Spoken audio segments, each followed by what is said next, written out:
Bismillahirrahmanirrahim. Assalamualaikum warahmatullahi wabarakatuh. Puji syukur kita haturkan kepada Allah Subhanahu wa taala yang telah memberikan nikmat serta hidayahnya hingga saat ini. Tak lupa sholawat serta salam kita curahkan kepada Nabi kita Nabi Muhammad sallallahu alaihi wasallam yang kita tunggu syafaatnya nanti di yaumul qiyamah. Amin.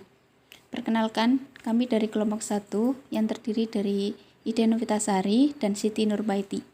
Pada kali ini, kami akan mempresentasikan hasil dari diskusi kami, yaitu yang berjudul tentang Toharoh. Oke, langsung saja ke materinya. Yang pertama, yaitu ada pengertian Toharoh. Toharoh menurut bahasa berarti bersih atau suci dari segala yang kotor. Sedangkan menurut istilah, Toharoh adalah keadaan suci dari hadas dan najis setelah berwudu, tayamum atau mandi wajib. Toharoh juga sering kali diartikan bersuci. Ada dua hal yang menjadi objek toharoh, yaitu hadas baik hadas besar maupun hadas kecil dan najis. Dari sini kita mengenal istilah bersuci dari hadas dan bersuci dari najis. Suci dari hadas adalah dengan mengerjakan wudu, mandi dan tayamum. Suci dari najis adalah menghilangkan najis yang ada di badan, tempat dan pakaian. 2. Dalil yang menjelaskan tentang toharoh. Dalam hukum Islam, soal bersuci dan segala seluk-beluknya termasuk bagian ilmu dan amalan penting yang tidak bisa dianggap remeh. Hal ini dikarenakan dua hal.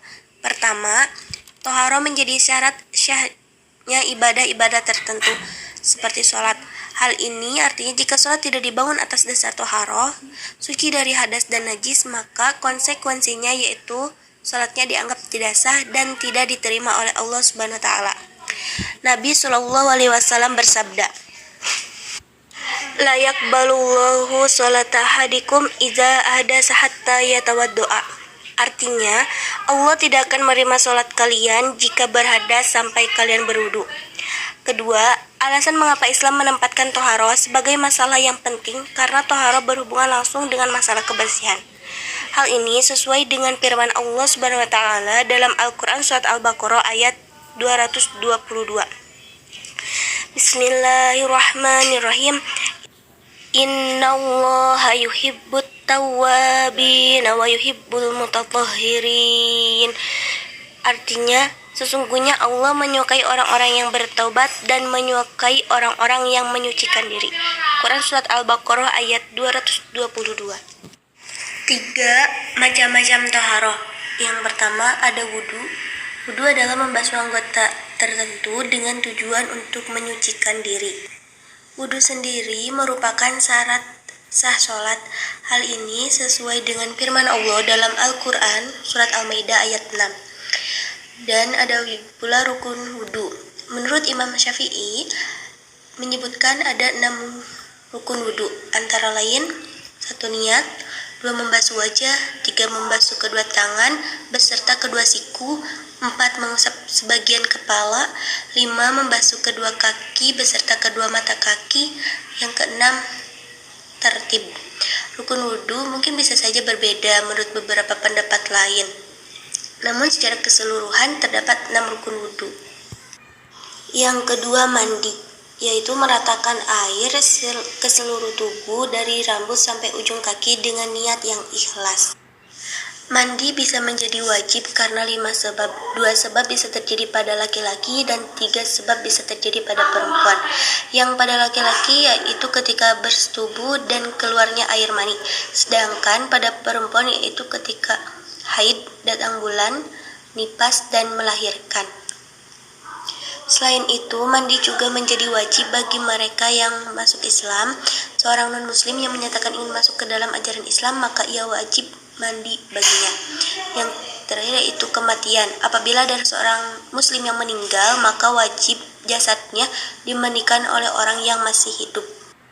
Yang ketiga ada istinja, yaitu bersuci dengan air atau lainnya untuk membersihkan najis yang berupa kotoran yang ada atau menempel di tempat. Yang keempat, tayamum. Menurut bahasa, tayamum berarti sengaja, sedangkan menurut istilah adalah bersuci dengan menggunakan tanah atau debu yang bersih dan suci. sebagai pengganti wudhu dan mandi karena tidak mendapatkan air atau karena tidak bisa menggunakannya dikarenakan dapat menimbulkan suatu bahaya. Ketentuan tayamum terdapat dalam Al-Quran surat Al-Ma'idah ayat 6. Yang kelima itu toharo dari najis. Najis adalah sesuatu yang kotor dan menjijikkan menurut syariat Islam dan wajib bagi seorang muslim untuk bersuci dan membersihkannya jika terkena najis tersebut. Najis terbagi menjadi 3. Yang pertama ada najis mukhaffafah, yang kedua ada najis mughalladho, dan yang ketiga ada najis mutawasito. 4. Hikmah dan implementasi toharo dalam kehidupan sehari-hari.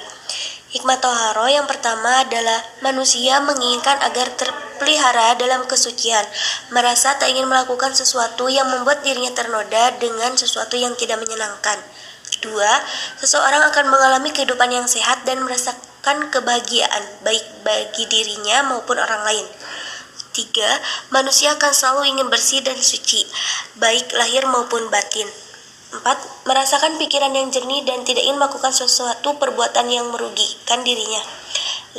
Akan terasa suasana jiwa yang tenang dan hati yang damai. 6. Manusia selalu merasakan kedekatan dengan Tuhan.